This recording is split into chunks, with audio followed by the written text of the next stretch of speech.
बाबाजी और हुजूर जी की प्यारी संगत जी, राधा स्वामी जी, स्वागत है आपका हमारे चैनल भजन मार्गम में। संगत जी, कभी आपने सोचा है कि ये मानव जीवन हमें कितनी योनियों के चक्र को पार करने के बाद मिलता है? यह कोई साधारण बात नहीं है।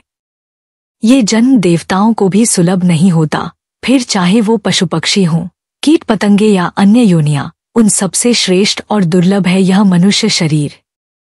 यह शरीर न केवल भौतिक उपलब्धियों का साधन है, बल्कि आत्मिक मुक्ति का द्वार भी है। और अगर इस जीवन में हमें एक पूर्ण सद्गुरु मिल जाए, जो हमें उस परम सत्य, उस परमात्मा से मिलने की युक्ति बता दे, जो हमें नाम की अनमोल भेंट दे दे और जो काल और माया के फंदों से हमें बचाने का वचन ले ले, तो यह सौभाग्य नहीं, ये तो ईश्वरीय कृपा का चरम है। लेकिन संगत जी, हैरानी की बात यह है कि इतना कुछ मिलने के बावजूद भी इंसान तेरा मेरा, झगड़े, ईर्ष्या, अपमान और दिखावे के झंझट में पड़ा रहता है। जीवन की दिशा आत्मिक ऊंचाई की ओर होनी चाहिए, पर हम फालतू की पार्टियों, गपबाजियों और बाहरी दिखावे में अपनी कीमती ऊर्जा नष्ट कर रहे हैं। बाबा जी हमें बार बार समझाते हैं कि समय बहुत कम है और ये समय केवल सांसों का नहीं, कर्मों का भी हिसाब मांगता है।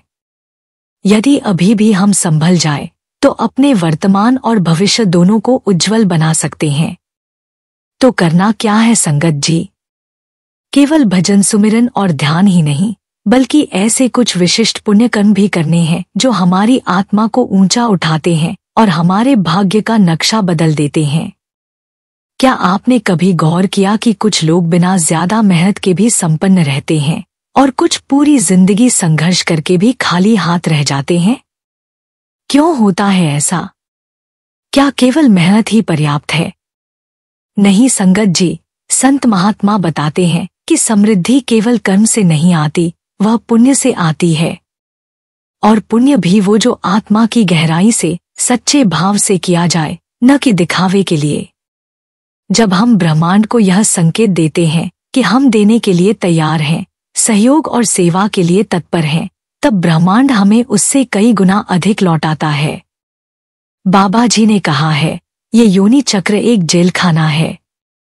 यदि हमने भजन सुमिरन नहीं किया, पुण्य नहीं कमाए, तो हमें फिर से आना पड़ेगा, फिर जन्म, फिर कर्म, फिर बंधन।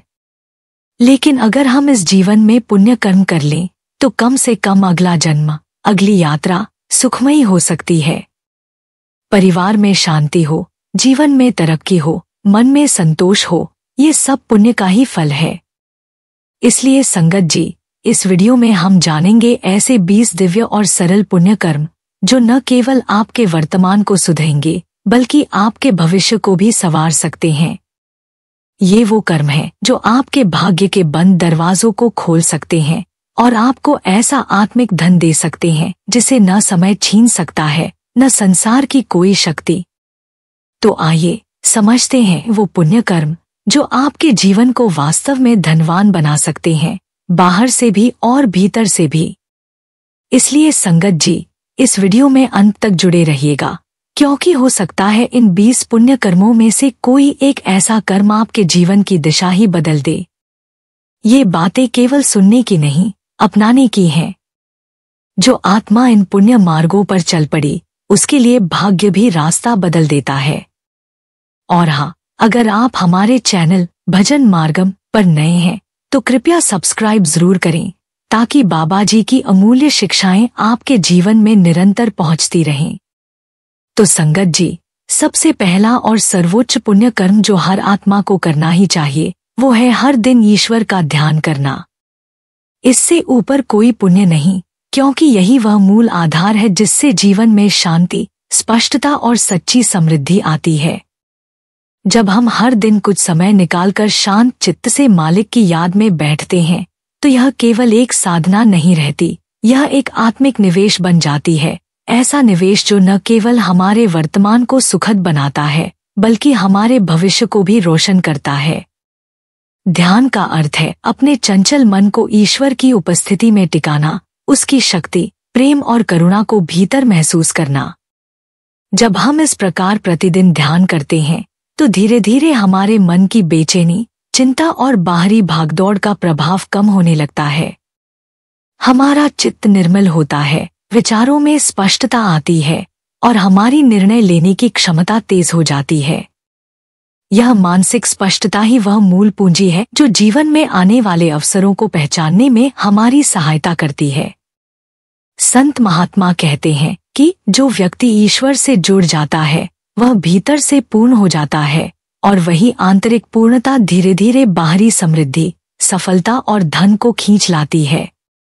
जब हम ध्यान करते हैं तो हमारे भीतर जमा डर, लालच और भ्रम का कोहरा छंटने लगता है और उसकी जगह पर विश्वास, श्रद्धा और सकारात्मक ऊर्जा का प्रकाश फैलने लगता है।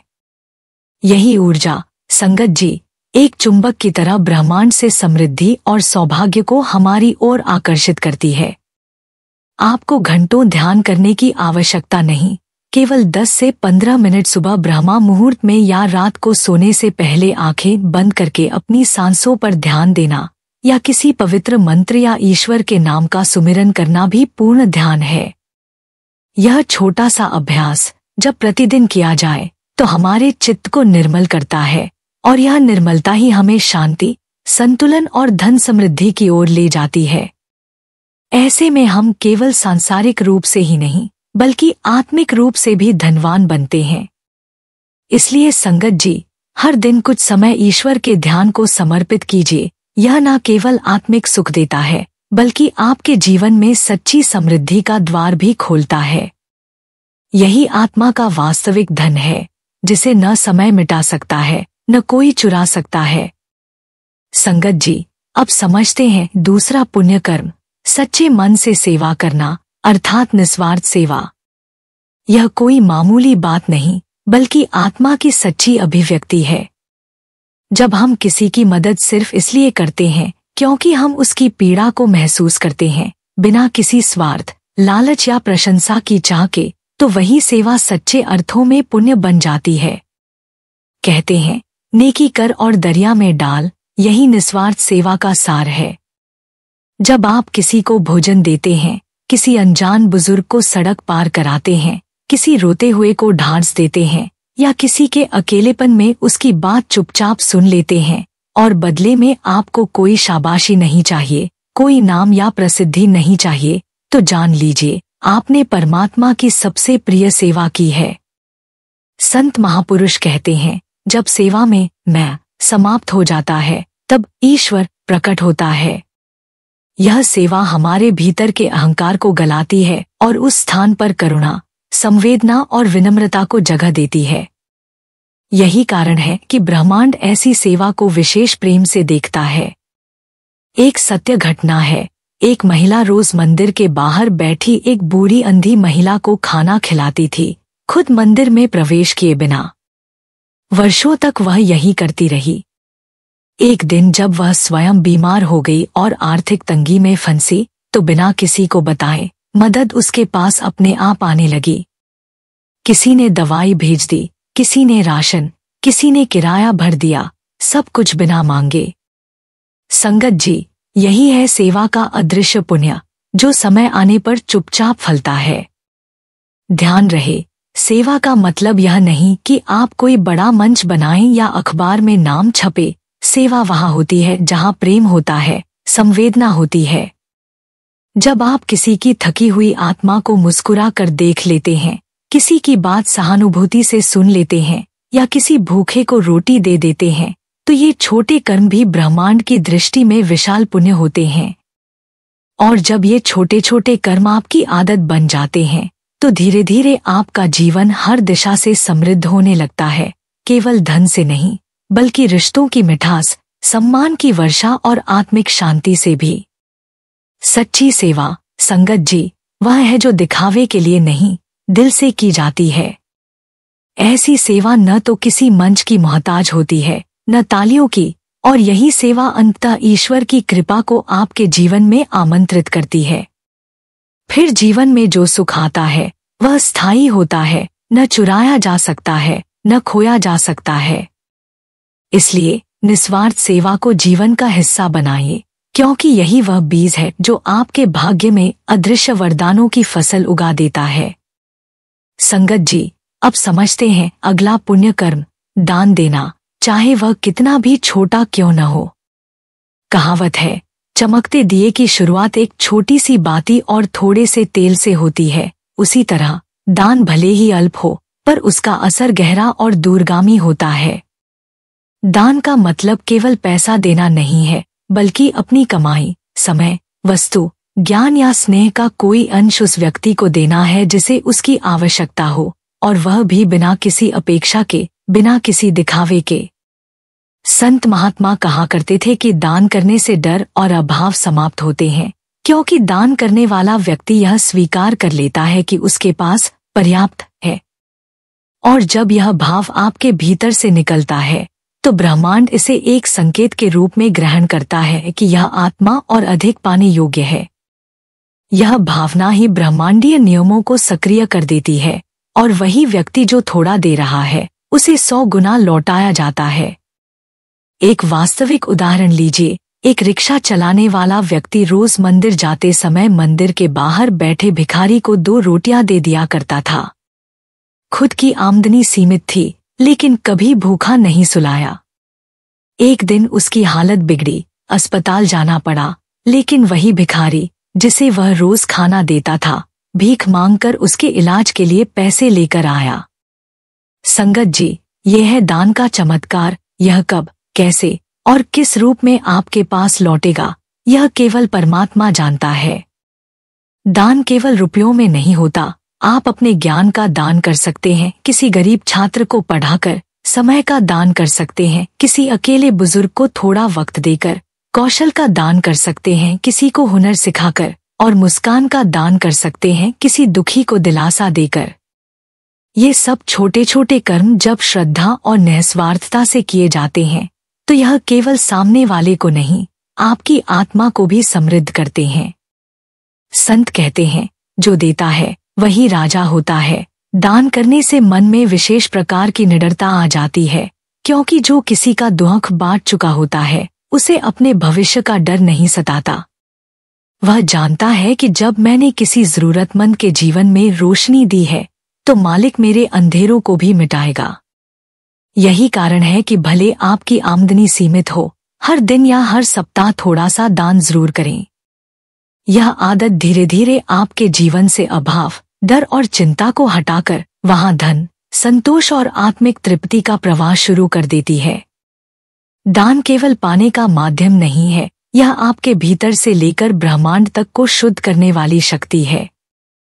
और यही है दान की सबसे बड़ी महिमा, जो दिखती नहीं, पर जीवन के हर कोने को रोशन कर देती है। संगत जी, अब समझते हैं अगला पुण्य कर्म, माता पिता और गुरुजनों की सेवा करना।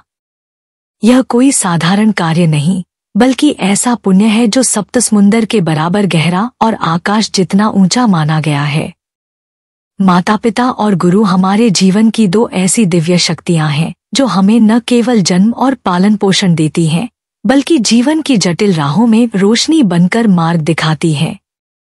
माता पिता ने हमारे लिए न जाने कितनी रातें जागी, अपने सपनों को त्यागा, हमें बीमारी में गोद में उठाया और हर दुख सुख में हमारी ढाल बने रहे। वहीं गुरु, चाहे वो शिक्षक हों, आध्यात्मिक मार्गदर्शक हों या जीवन में ज्ञान देने वाला कोई भी व्यक्ति, वे हमारी आत्मा को अज्ञान से निकालकर चेतना के प्रकाश की ओर ले जाते हैं। कहावत है, जिनके चरणों में स्वर्ग है, उनकी सेवा ही सबसे बड़ा तीर्थ है। जब हम सच्चे मन से अपने माता पिता की सेवा करते हैं, उनके स्वास्थ्य, सुविधा और सम्मान का ध्यान रखते हैं, उनके साथ समय बिताते हैं और उन्हें यह एहसास कराते हैं कि वे हमारे लिए बोझ नहीं, आशीर्वाद है, तो वही सेवा हमारे भाग्य में अमूल्य वरदान बनकर उतरती है। उनके दिल से निकली एक सच्ची दुआ वह शक्ति रखती है जो किसी बड़े यज्ञ या व्रत से भी नहीं मिलती। एक सच्चा उदाहरण लें। एक साधारण मध्यम वर्गीय युवक अपने वृद्ध माता पिता की सेवा करता था। वह खुद भी तंग हालात में था, पर माता पिता को कभी कमी महसूस नहीं होने दी। वर्षों बाद जब उसके पास अचानक एक व्यवसाय का अवसर आया, तो देखते ही देखते वह संपन्न हो गया। जब किसी ने पूछा इतनी तरक्की कैसे हुई, उसने मुस्कुराकर कहा, मेरे पास तो सिर्फ माँ बाप की सेवा और उनकी दुआएं थी। संगत जी, यही है सेवा का असली फल, बिना प्रचार के किया गया पुण्य, जो चुपचाप जीवन का भाग्य लिखता है। यही बात गुरु की सेवा पर भी लागू होती है। गुरु कोई भी हो सकता है, वो जिसने आपके जीवन को दिशा दी, आपको अंधकार से निकालकर प्रकाश की ओर मोड़ा। उनकी सेवा केवल चरण दबाना नहीं, बल्कि उनके वचनों पर चलना, उनके ज्ञान को आदर देना और उन्हें सम्मान देना है।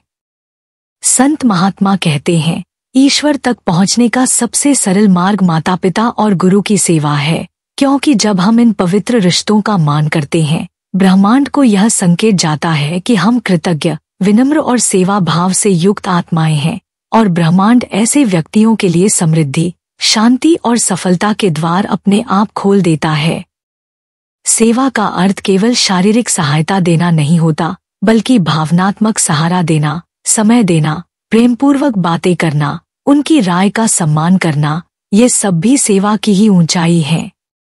यदि आप यह कर्म सच्चे मन से करते हैं, तो संगत जी, यकीन मानिए, आपके जीवन में अभाव, परेशानी और दुख कभी टिक नहीं सकते, क्योंकि आपने उन संबंधों को सम्मान दिया है जिनमें ईश्वर स्वयं निवास करता है।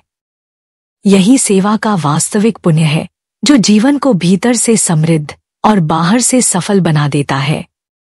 संगत जी, अब समझते हैं अगला पुण्य कर्म, ईमानदारी से अर्जन करना, यानी ऐसा धन कमाना जिसमें न छल हो, न कपट, न किसी का अधिकार छीनने का भाव।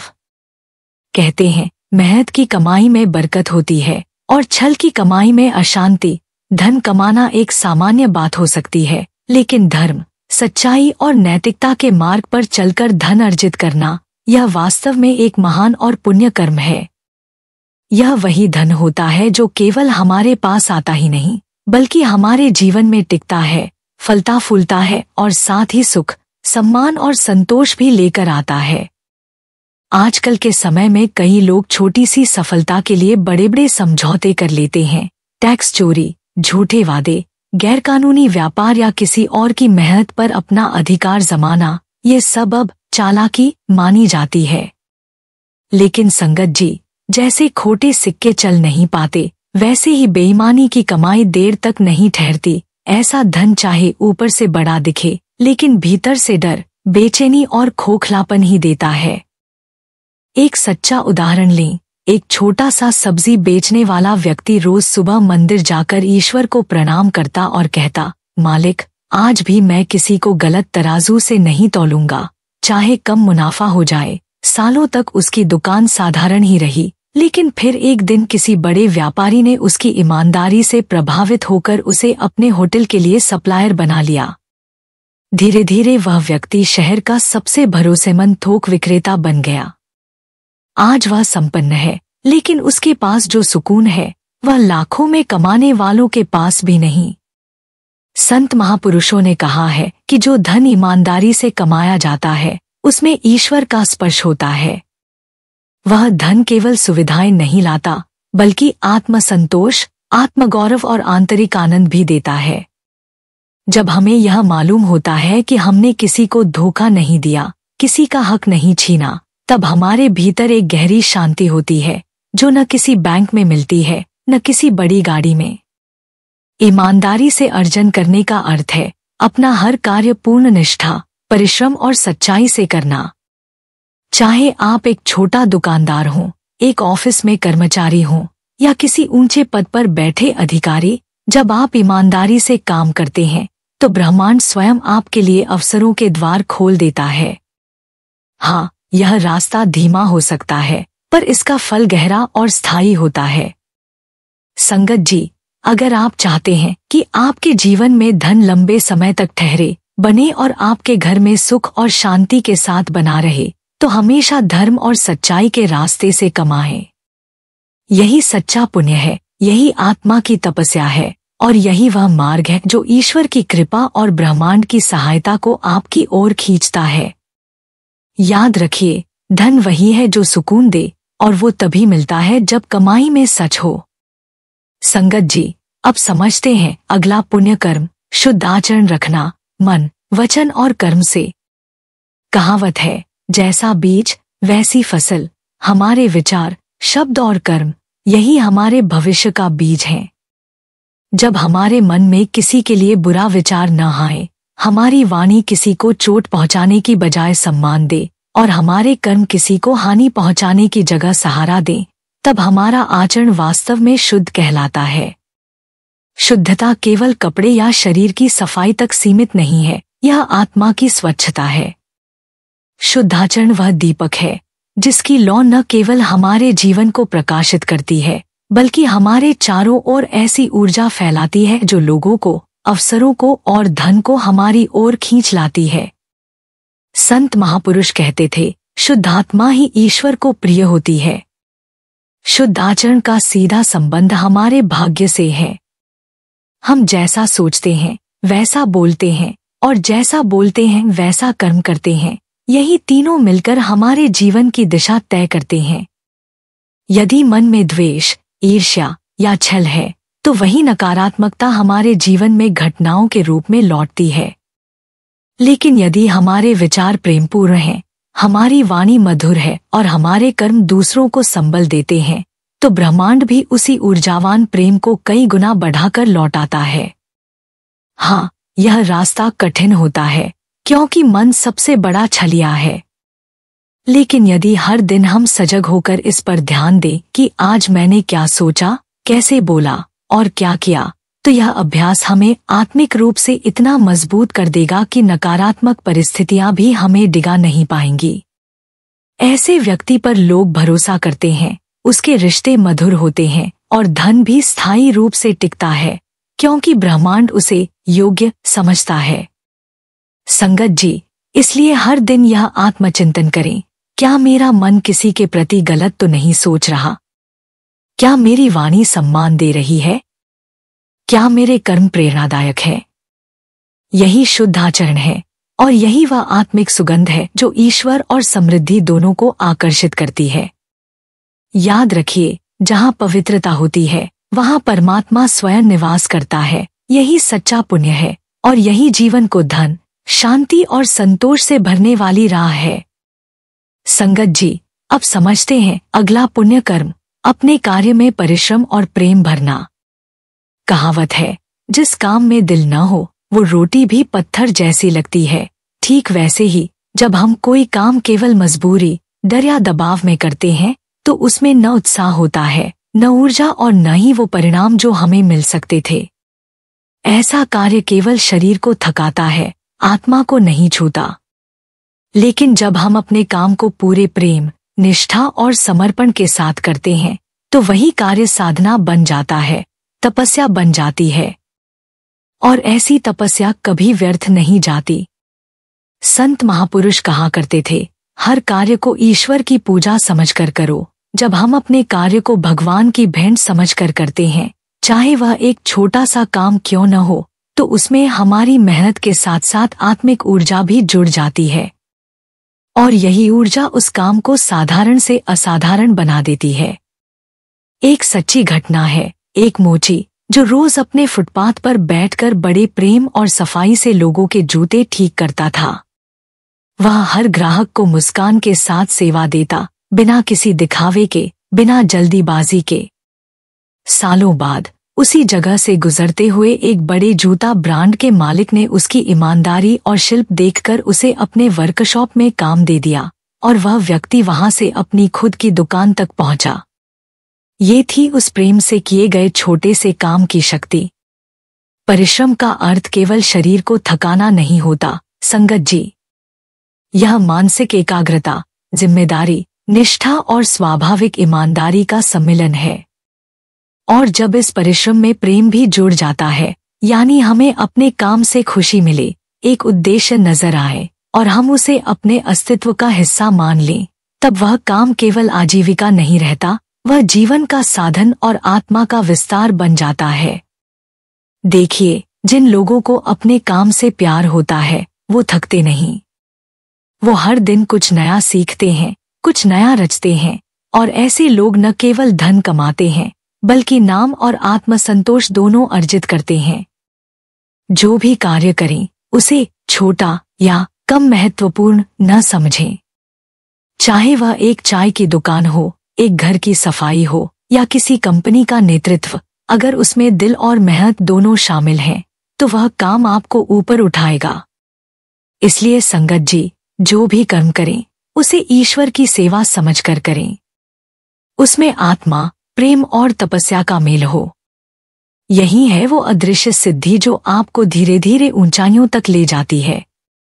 यही वो पुण्य कर्म है जो न केवल आपके कर्मों को पावन बनाता है, बल्कि आपके जीवन की नींव को इतना मजबूत कर देता है कि कोई भी तूफान आपको हिला नहीं सकता। यही है सच्ची समृद्धि की शुरुआत, जहां मेहनत में भी आनंद है और सफलता में भी शांति। संगत जी, अब समझते हैं अगला पुण्य कर्म, धैर्य और संयम रखना, विशेषतः जीवन के कठिन समय में। कहते हैं समय सदा एक जैसा नहीं रहता, पर जो समय में टिक गया वही विजेता कहलाता है। जीवन में कठिनाइयां आना तय है, कभी आर्थिक तंगी, कभी रिश्तों की उलझने, कभी स्वास्थ्य की गिरावट या कभी मानसिक अवसाद।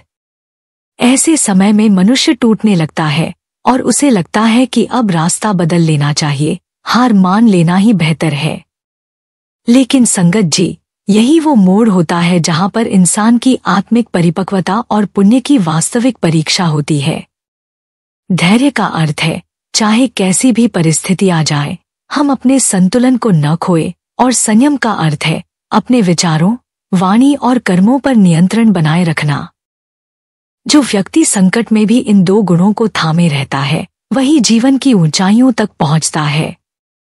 संत महापुरुष कहा करते थे, जो तूफान में भी शांत रह सके वही आत्मा ईश्वर के सबसे निकट होती है, क्योंकि ब्रह्मांड स्वयं उन लोगों की सहायता करता है जो तूफानों को देखकर घबराते नहीं, बल्कि अंदर की रोशनी को और तेज कर देते हैं। एक सच्चा उदाहरण लें, एक साधारण किसान जिसकी फसल लगातार 3 साल खराब हुई। गांव वालों ने मजाक उड़ाया, रिश्तेदारों ने ताने दिए, लेकिन उसने धैर्य नहीं छोड़ा। चौथे साल उसने जैविक खेती की ओर रुख किया। धीरे धीरे उसकी खेती मॉडल बन गई और सरकार तक ने उसे सम्मानित किया। आज वही व्यक्ति दूसरों को रोजगार दे रहा है। उसने कहा, मैं हार मान सकता था, पर मैंने खुद से वादा किया था, ये वक्त भी गुजर जाएगा। संगत जी, जब हम संयम रखते हैं तो हम गलत निर्णय नहीं लेते, दूसरों को दोष नहीं देते और अपने कर्मों को दूषित नहीं होने देते। और जब हम धैर्य रखते हैं तो समय स्वयं हमारे पक्ष में पलटने लगता है और हमारे अच्छे कर्मों का फल हमें कई गुना होकर लौटता है। यह ब्रह्मांड का नियम है, जो अपने को रोके रखता है उसे ईश्वर वह देता है जिसकी वह कल्पना भी नहीं करता।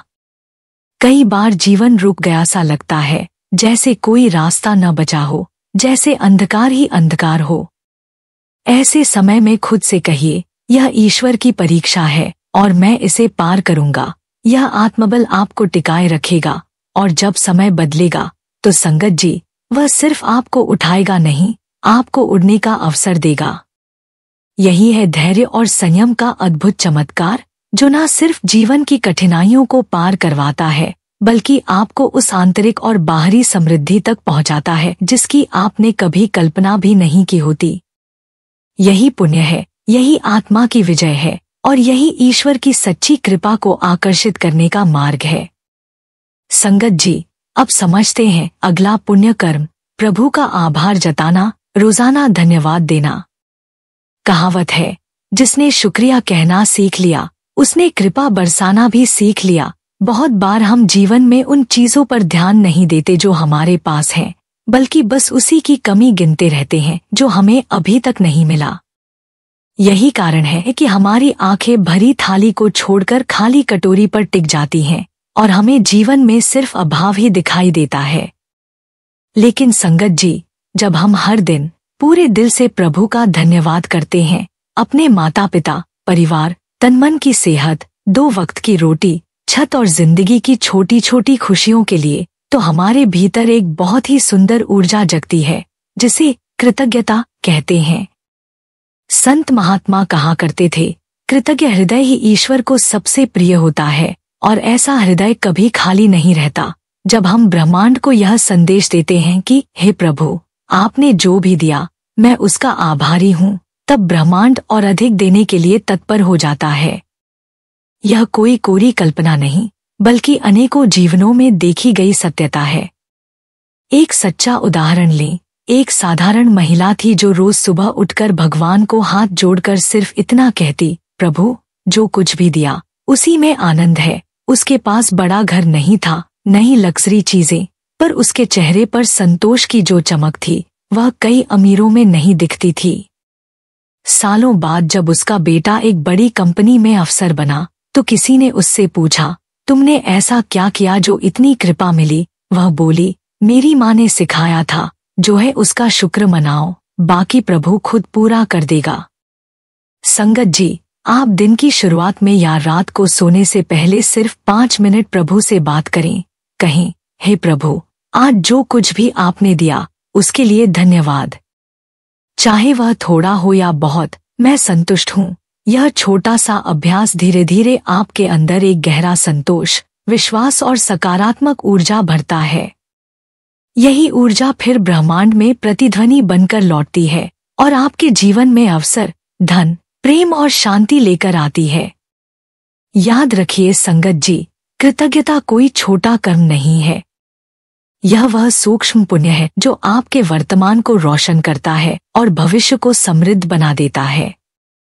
जब आप भीतर से पूर्ण महसूस करते हैं, तभी बाहरी समृद्धि टिकती है, वरना लाखों कमाकर भी कोई अंदर से खाली रह सकता है। इसलिए जिसने शुक्रिया कहना सीख लिया, उसने ईश्वर की कृपा को बुलाना सीख लिया। तो आइए हर दिन यह पुण्य कर्म करें, प्रभु का आभार जताएं, क्योंकि यही वो बीज है जो जीवन में सच्चे धन, स्थायी सुख और आत्मिक संतोष का वटवृक्ष बनकर खड़ा होता है। यही है असली समृद्धि की कुंजी। संगत जी, अब समझते हैं अगला पुण्य कर्म, ईमानदारी से टैक्स भरना और सरकारी नियमों का पालन करना। आम धारणा यह है कि धर्म और पुण्य केवल मंदिर में दीप जलाने, दान देने या सेवा करने से ही होते हैं, पर धर्म वही होता है जहां कर्तव्य निभाया जाता है। अक्सर लोग सोचते हैं कि टैक्स चुकाना बस एक सरकारी मजबूरी है, पर असल में यह भी एक गंभीर आत्मिक जिम्मेदारी है, और यह भी एक अदृश्य लेकिन सशक्त पुण्य कर्म है। जब हम ईमानदारी से टैक्स भरते हैं तो हम केवल एक आर्थिक कर्तव्य नहीं निभा रहे होते, हम उस भूमि, समाज और व्यवस्था के प्रति आभार प्रकट कर रहे होते हैं जिसने हमें रहने की जगह दी, शिक्षा, स्वास्थ्य, सड़कें, सुरक्षा और आजादी दी। यह टैक्स ही तो है जिससे गांव में स्कूल बनता है, शहर में अस्पताल चलता है, किसानों को मदद मिलती है और हमारी आने वाली पीढ़ियों को रोशनी और राह मिलती है। टैक्स देना कोई घाटे का सौदा नहीं, बल्कि समाज को सींचने का एक जिम्मेदार बीजारोपण है। एक उदाहरण लीजिए, एक व्यापारी थे जो हर साल ईमानदारी से टैक्स भरते थे, जबकि बाकी लोग उन्हें ताना देते थे कि तू क्यों इतना देता है, बेवकूफ़ी है। लेकिन वही व्यापारी जब अपने क्षेत्र की टैक्स पेइंग कम्युनिटी स्कीम में आए तो सरकार ने उनकी फर्म को प्राथमिकता दी और उनके बच्चे को स्कॉलरशिप मिली। और सबसे बड़ी बात, उन्हें कभी छिपने, डरने या अफसरों से भागने की जरूरत नहीं पड़ी। उनका जीवन शांत और सम्मानपूर्ण बना रहा। संत महापुरुष कहते थे, सच्चा धर्म वही है जो अपने कर्तव्यों से भागे नहीं। यह कर्तव्य चाहे घर का हो, समाज का या राष्ट्र का। जो इंसान राष्ट्र के नियमों का पालन करता है, टैक्स देता है, कानून के दायरे में रहता है, वह न केवल अपनी आत्मा को शांत रखता है, बल्कि वह समाज को भी स्थिरता देता है। ऐसी ईमानदारी का फल केवल बैंक बैलेंस में नहीं, बल्कि संतोष, सुरक्षा और सम्मान के रूप में मिलता है। संगत जी, यह भी याद रखिए, चालाकी से कमाया गया धन कुछ समय राहत तो देता है, पर आत्मा को अशांत कर देता है। झूठे दस्तावेज, चोरी छिपे टैक्स बचाना, गलत तरीकों से बचना, यह सब धन को अपवित्र बना देते हैं। उसमें स्थायित्व नहीं होता, वह धन डर और धोखे की बुनियाद पर खड़ा होता है, और ऐसे धन में कभी ईश्वर की कृपा नहीं टिकती।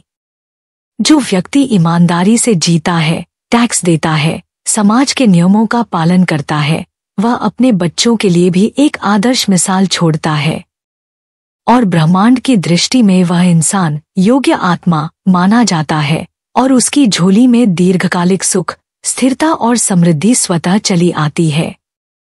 इसलिए संगत जी, अगली बार जब टैक्स का समय आए तो उसे एक बोझ नहीं बल्कि प्रभु की सेवा समझकर दीजिए, क्योंकि जो देश के प्रति ईमानदार है उसके लिए परमात्मा भी द्वार खोल देता है। यही है सच्चा पुण्य, यही है भीतर की शुद्धता और यही है उस समृद्ध भारत का निर्माण जहां हर नागरिक ही एक साधक बन जाए। संगत जी, अब समझते हैं अगला पुण्य कर्म, भोजन का आदर करना और अन्न का दान करना। कहते हैं अन्न देवो भव, यानी अन्न को देवता के रूप में मानो। यह कोई साधारण बात नहीं है, क्योंकि भोजन केवल हमारे शरीर की भूख मिटाने का साधन नहीं है, बल्कि वह ईश्वर की कृपा, प्रकृति का आशीर्वाद और अनेकों की मेहनत का परिणाम है। एक रोटी की थाली तक पहुंचने के लिए किसान की मेहनत, मजदूरों की पसीना, सूर्य की किरणें, बारिश की बूंदें और धरती माता का धैर्य, सब कुछ शामिल होता है। इसलिए भोजन का अपमान करना या उसे प्लेट में छोड़ देना केवल अन्न की ही नहीं बल्कि उस दैवीय ऊर्जा की भी अवहेलना है जो हमें जीवित रखती है। संत महापुरुष कहा करते थे, जो अन्न का आदर करता है वह प्रकृति की शक्ति से जुड़ जाता है और जो दूसरों को भोजन देता है वो सीधे ईश्वर को तृप्त करता है। यह कोई उपमा नहीं है, यह गहन सत्य है। एक सच्ची घटना सुनिए। एक साधारण महिला अपने घर के बाहर हर गुरुवार को एक छोटे से बर्तन में खिचड़ी बनाकर किसी भी भूखे को देने के लिए रखती थी।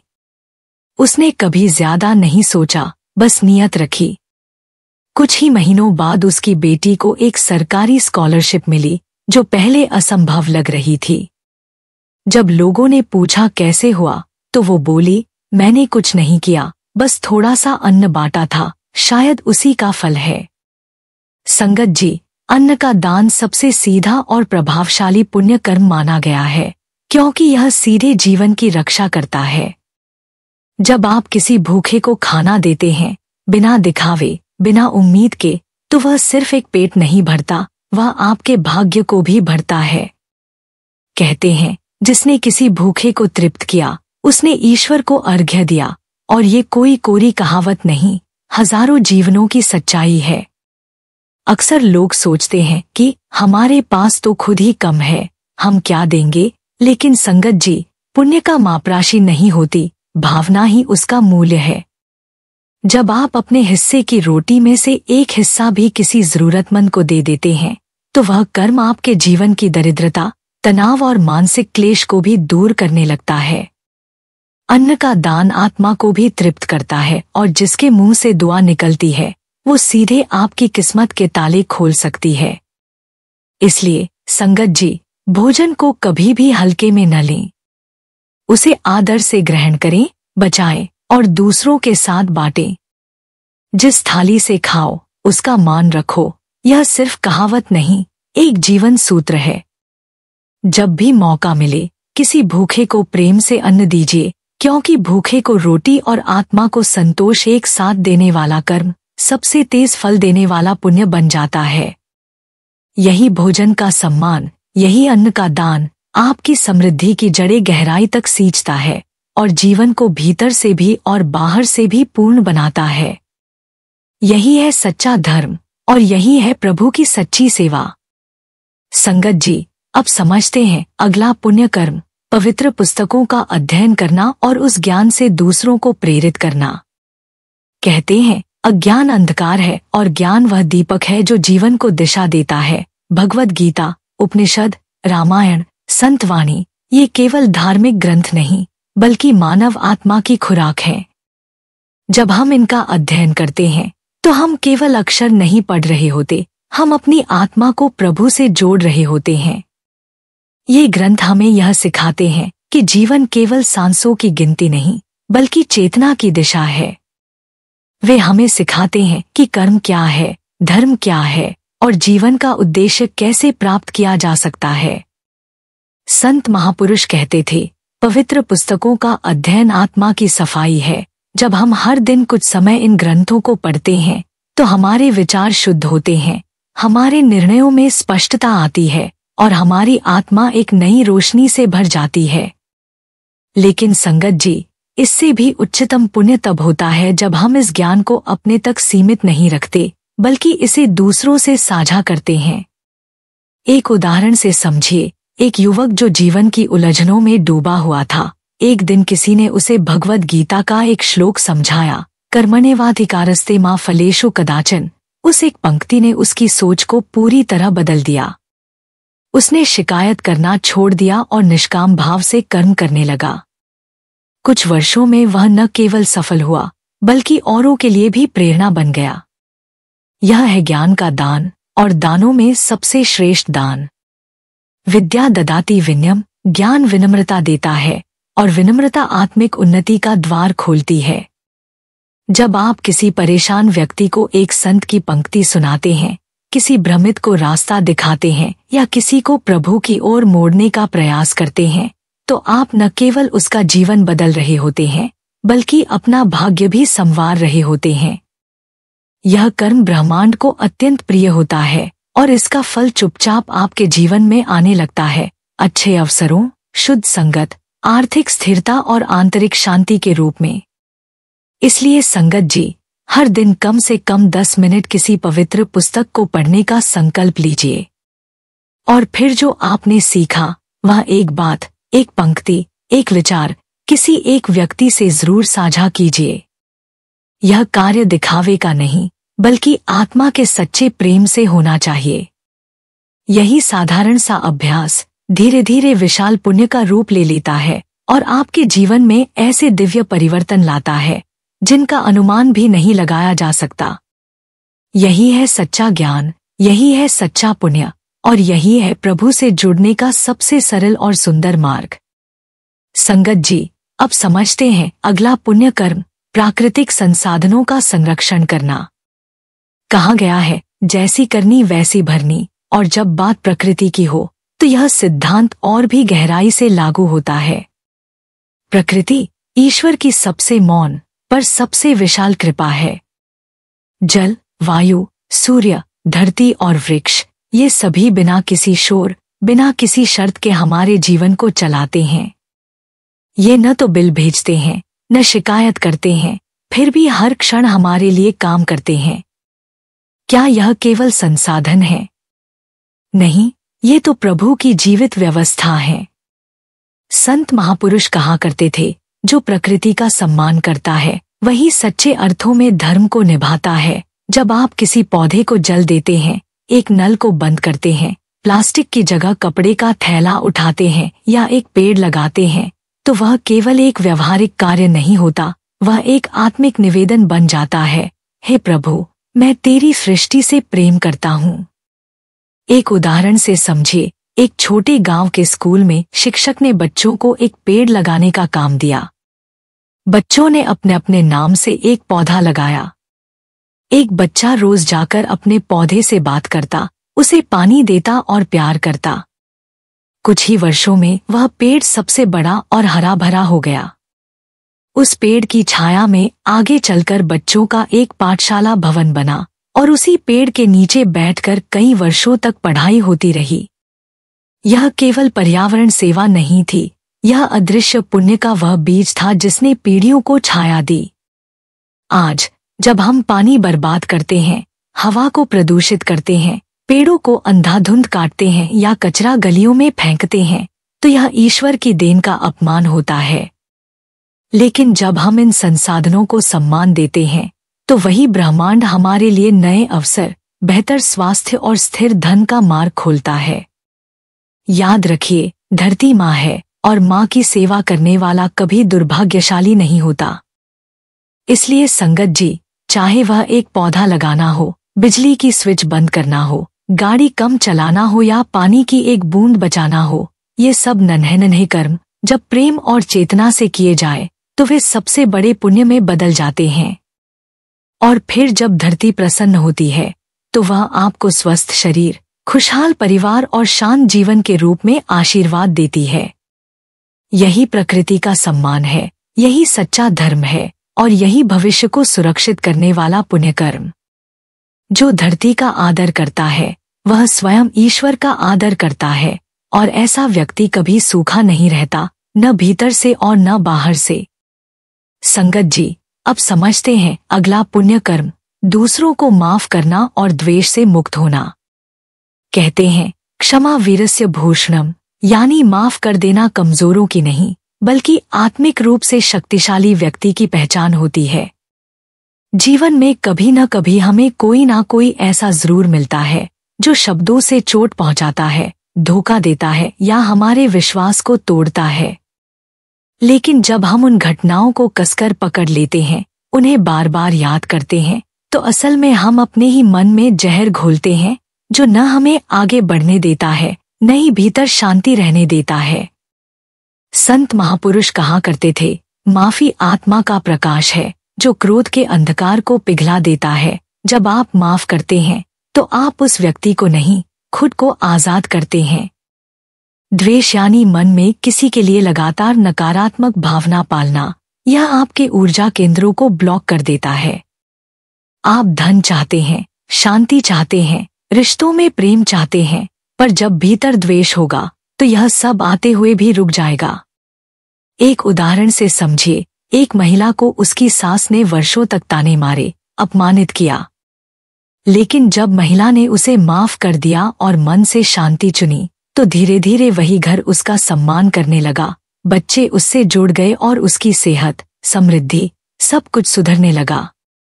उसने कोई तर्क नहीं किया, बदला नहीं लिया, सिर्फ माफी का दीपक जलाया और उसका जीवन बदल गया। माफ करने का मतलब यह नहीं कि आप अन्याय को स्वीकार कर लें। इसका अर्थ है आप अब उस पीड़ा को अपनी शक्ति नहीं बनने देंगे। आप अपना ध्यान पुनः ईश्वर, शांति और अपने भविष्य पर केंद्रित कर रहे हैं। जब मन हल्का होता है तो धन, अवसर, शुभ रिश्ते, सकारात्मक ऊर्जा सब स्वतः आने लगते हैं। ब्रह्मांड उन्हें पसंद करता है जो भीतर से साफ होते हैं। तो संगत जी, आज ही अपने मन से एक बार कहिए, जिसने मुझे दुख दिया मैं उसे माफ करता हूं। मैं द्वेष नहीं, शांति चाहता हूं। मैं ईश्वर के प्रेम में रहना चाहता हूं, न कि बीते हुए क्रोध में। यही माफी आपको भीतर से हल्का और बाहर से धनवान बनाएगी।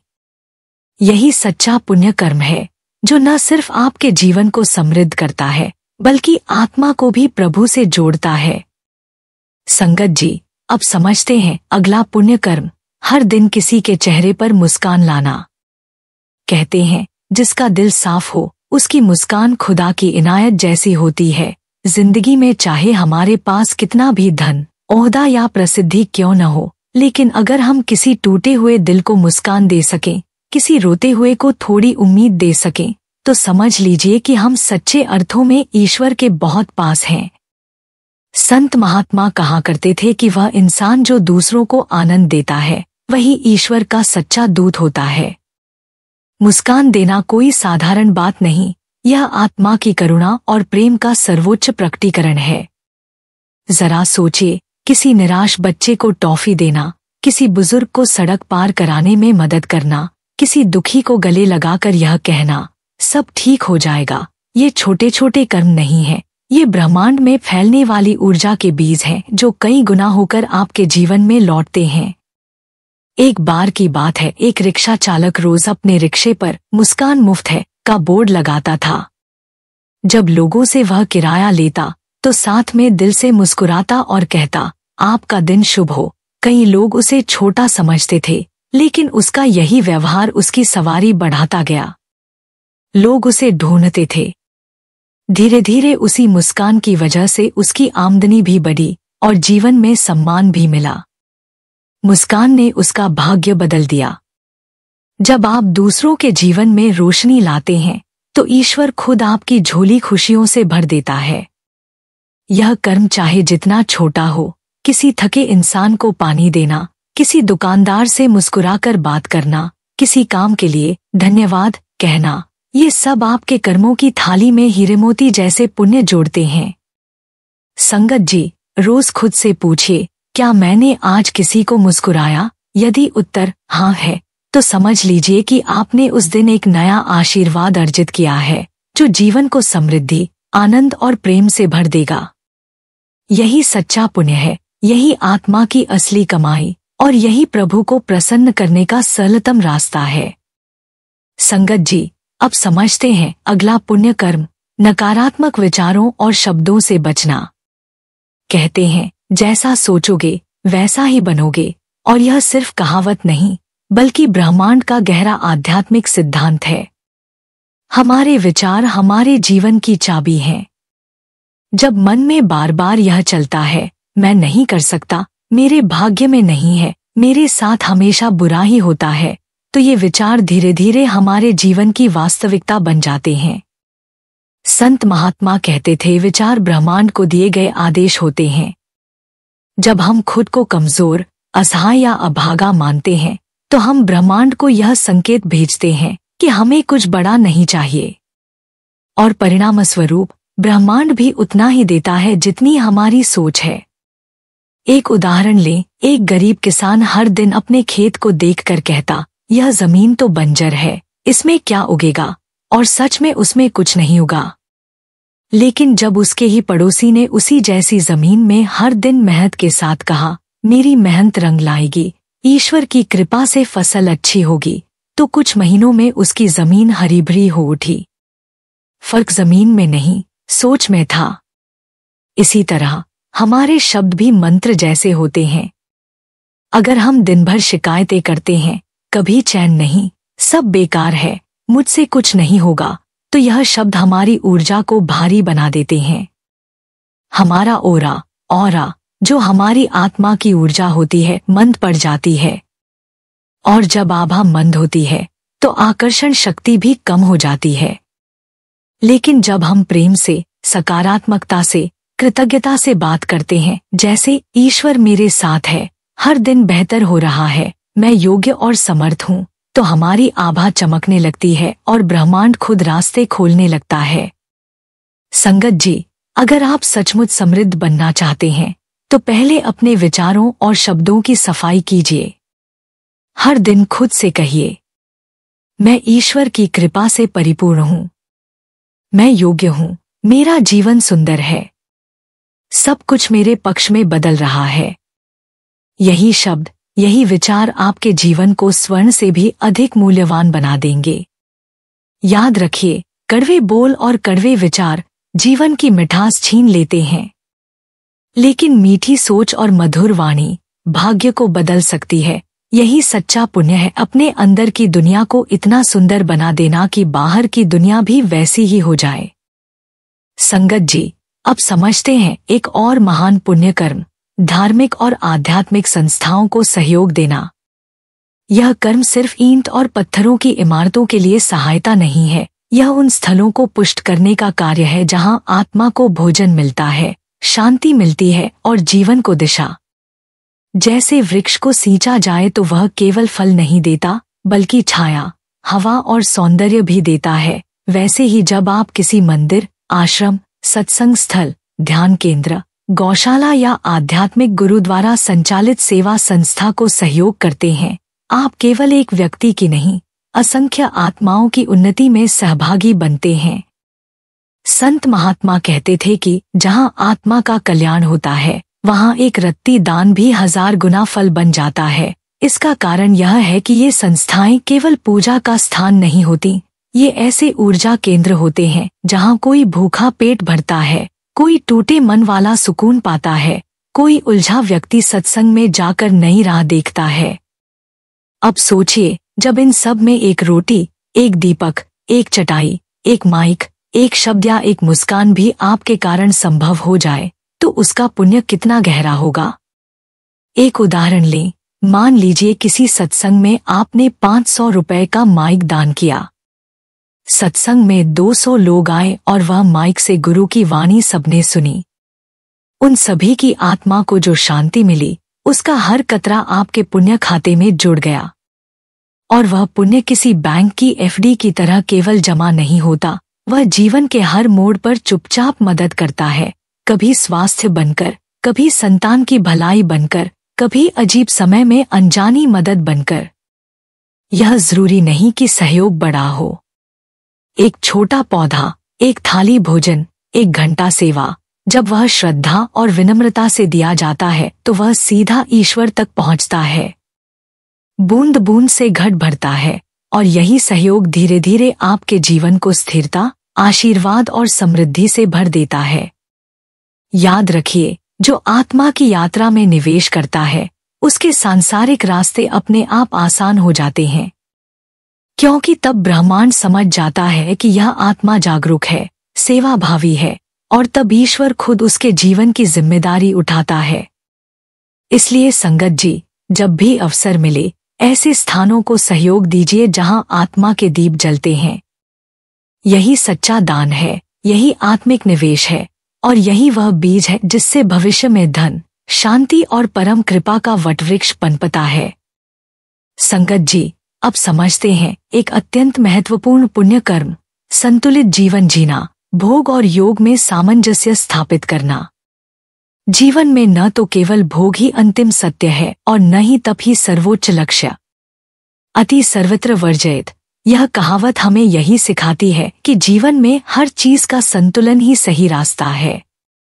संत महात्मा और अन्य महान योगियों ने भी हमेशा इस मध्य मार्ग की वकालत की है, ऐसा मार्ग जो आपको सांसारिक जीवन के कर्तव्यों से भागने नहीं देता और ना ही आपको उनके गुलाम बनने देता है। यदि हम दिन रात केवल विलासिता, आराम, स्वाद, दिखावा और भोग की तरफ भागते हैं तो धीरे धीरे यह आत्मा को कमजोर, मन को बेचैन और शरीर को सुस्त बना देता है। ऐसा व्यक्ति हर समय और अधिक चाहता है, जैसे कुएं में प्यास बुझाने की कोशिश, फिर चाहे उसके पास कितना भी धन क्यों न हो, भीतर खालीपन बना रहता है। दूसरी ओर, अगर कोई व्यक्ति तपस्या के नाम पर हर सुख से स्वयं को वंचित कर ले, कठोर साधना करे, व्रतों और नियमों से जीवन को इतना बांध ले कि हंसी मजाक, विश्राम और प्रेम ही न रहे, तो जीवन नीरस हो जाता है, रिश्ते टूटते हैं और मन में चिड़चिड़ापन पनपता है। संत महात्मा कहा करते थे, सच्चा योगी वही है जो बाजार में खड़ा हो और भीतर जंगल जैसा मौन रखे, यानी संसार में रहते हुए भी ईश्वर से जुड़ा रहना, यही सच्चा संतुलन है। इसलिए जरूरी है कि हम थोड़ा आनंद लें, अपने परिवार के साथ हंसें, कुछ अच्छा खाएं, थोड़ा आराम करें, लेकिन साथ ही सेवा, साधना, सिमरन और आत्मचिंतन को भी जीवन का हिस्सा बनाएं। एक उदाहरण लें, एक व्यक्ति दिन भर काम करता है, लेकिन रात को सोने से पहले 10 मिनट ध्यान करता है, भोजन से पहले प्रभु को धन्यवाद देता है, सप्ताह में एक दिन सेवा करता है और महीने में एक बार परिवार के साथ समय बिताता है। यह उसका जीवन है, संयम और सुख का सुंदर मेल।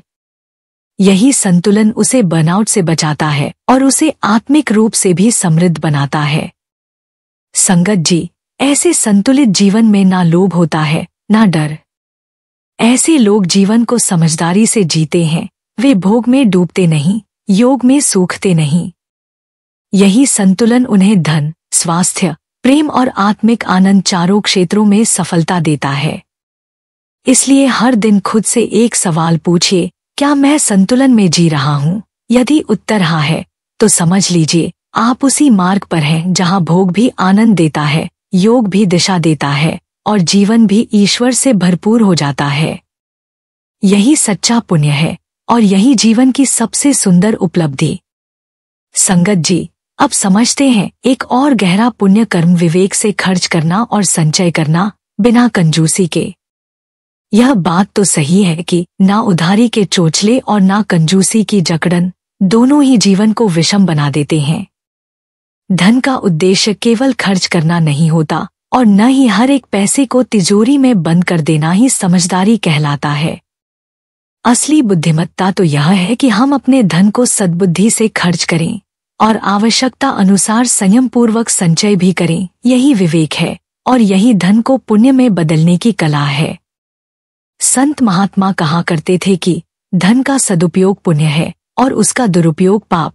जब हम फिजूल खर्ची करते हैं, जैसे केवल दूसरों को दिखाने के लिए महंगे कपड़े, शादी ब्याह में दिखावे की दावतें या बच्चों की परवरिश में अनावश्यक शानो शौकत, तो वह पैसा नष्ट नहीं होता बल्कि नकारात्मक ऊर्जा बनकर हमारे जीवन में लौट आता है।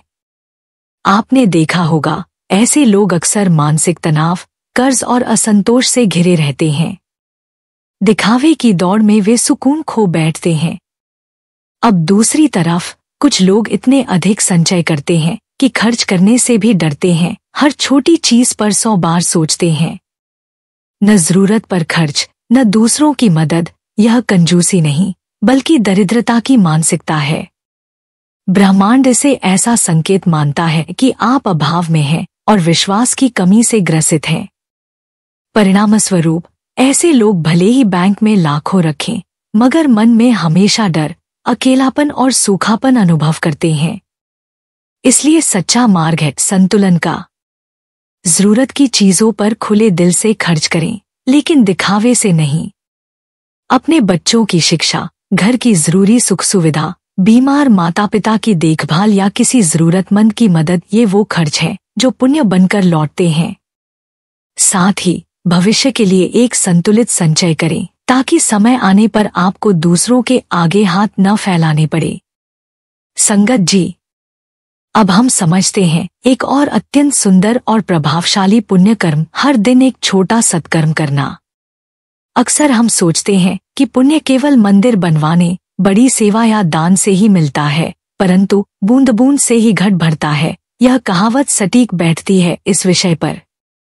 हर दिन किया गया एक छोटा सा सत्कर्म, जैसे किसी भूखे को खाना खिला देना, किसी थके हुए को पानी पिला देना, उदास मन को मुस्कान दे देना या सिर्फ किसी को दिल से सुन लेना, ये सब साधारण से लगने वाले कार्य वास्तव में भाग्य के बीज होते हैं, जो समय आने पर एक वटवृक्ष की तरह हमारे जीवन को छाया और फल दोनों देने लगते हैं। संत महात्मा कहा करते थे कि ईश्वर वहाँ निवास करता है जहाँ कोई किसी के लिए कुछ करता है। यह बात केवल उपदेश नहीं, एक गहरा जीवन सिद्धांत है। जब हम सुबह यह सोचकर उठते हैं कि आज किसी एक व्यक्ति के जीवन में थोड़ा उजाला जरूर लाऊंगा, तो यह निश्चय हमारी आत्मा को तेजस्वी बनाता है। और संगत जी, ऐसा तेज न तो किसी जेवर से आता है, न किसी पद से, वह केवल करुणा, सेवा और निस्वार्थ प्रेम से ही आता है। आपने खुद कई बार देखा होगा, जब आप किसी को सच्चे मन से थोड़ा सा सहयोग देते हैं, जैसे एक अनजान मुसाफिर को रास्ता बता देना, किसी वृद्ध को सामान उठाने में मदद कर देना, किसी परेशान व्यक्ति को एक प्रेरणादायक शब्द कह देना, तो न केवल वह व्यक्ति राहत महसूस करता है, बल्कि आपको भी भीतर से एक विशेष आनंद और शांति का अनुभव होता है। यही है पुण्य का पहला फल, आत्मसंतोष। यह छोटे छोटे कार्य उस अनदेखी ईश्वरीय डायरी में दर्ज होते हैं, जहां दिखावा नहीं, भावना देखी जाती है। जब आप रोज किसी एक व्यक्ति की मदद करते हैं, तो ब्रह्मांड को एक स्पष्ट संदेश जाता है कि यह आत्मा दयालु, संवेदनशील और सेवा भाव से परिपूर्ण है। और फिर ब्रह्मांड भी चुप नहीं रहता, वह आपको भी वैसे ही लोग, अवसर और साधन देना शुरू कर देता है जो आपकी उन्नति के मार्ग को सहज बना देते हैं। जैसे कोई किसान रोज एक बीज बोता है और मौसम आने पर सैकड़ों फल पाता है, वैसे ही हर दिन का छोटा पुण्य एक दिन जीवन में चमत्कारी परिवर्तन लाता है। इसलिए संगत जी, हर दिन संकल्प करें, आज कम से कम एक पुण्य कर्म जरूर करूंगा, चाहे वह कितना भी छोटा क्यों न हो। धीरे धीरे यही छोटे पुण्य संपत्ति, प्रतिष्ठा और आत्मिक उन्नति का कारण बनते हैं। यही सच्चा धन है और यही वह मार्ग है जो जीवन को सार्थकता, शांति और ईश्वर से जोड़ता है। संत महात्मा कहा करते थे, जो दूसरों के जीवन में रोशनी लाते हैं, उनके जीवन में कभी अंधेरा नहीं रहता। संगत जी, यदि हम अपने जीवन के केंद्र में ईश्वर को स्थान देते हैं, तो वह हमारे चारों ओर समृद्धि, शांति और सौभाग्य के वृक्ष लगा देता है। ऐसे वृक्ष जो सिर्फ फल नहीं देते, छाया भी देते हैं, आश्रय भी। जो पुण्य से अर्जित होता है वही स्थायी होता है। यह वाक्य केवल ज्ञान नहीं, अनुभव है। क्योंकि जो धन, मान सम्मान या सुख सच्चे कर्मों, सेवा और सत्य से आता है, वह कभी डगमगाता नहीं। यह केवल सांसारिक सुविधा नहीं लाता, बल्कि आत्मिक संतोष, गहरी शांति और ईश्वर से जुड़ाव भी लाता है। साथियों, आपने अभी तक उन 20 सरल लेकिन चमत्कारी पुण्य कर्मों को जाना जो न केवल धन, सफलता और अच्छे संबंध लाते हैं, बल्कि आत्मा को भी पवित्र, हल्का और ईश्वरीय प्रकाश से भर देते हैं। इनमें से कोई भी पुण्य कर्म बहुत कठिन नहीं, बस नियत सच्ची और भावनाएं निर्मल होनी चाहिए। याद रखिए, ईश्वर तब पास आता है जब मन पवित्र हो और कर्म निष्कलंक। हर दिन का एक अच्छा कार्य ही हमारी असली दौलत है। ब्रह्मांड उन्हीं को और अधिक देता है जो पहले से मिली हुई कृपा का आदर करते हैं। यदि आज की बातें आपके हृदय को स्पर्श कर गई हों, तो इस दिव्य संदेश को अपने मित्रों और परिवार के साथ जरूर साझा कीजिए। कमेंट करके बताइए कि आप इनमें से कौन सा पुण्य कर्म हर दिन करते हैं या करने का संकल्प लेंगे। और ऐसे ही आत्मिक जागरण, सत्संग और जीवन बदलने वाली शिक्षाओं के लिए हमारे चैनल भजन मार्गम को सब्सक्राइब करना न भूलें। आपका एक लाइक, शेयर और सब्सक्राइब हमें और अधिक दिव्य ज्ञान आप तक पहुंचाने की प्रेरणा देता है। अंत में यही प्रार्थना, ईश्वर आपके जीवन को शांति, समृद्धि, प्रेम और भक्ति से भर दे। फिर मिलते हैं एक नई आत्मिक यात्रा में। राधा स्वामी जी।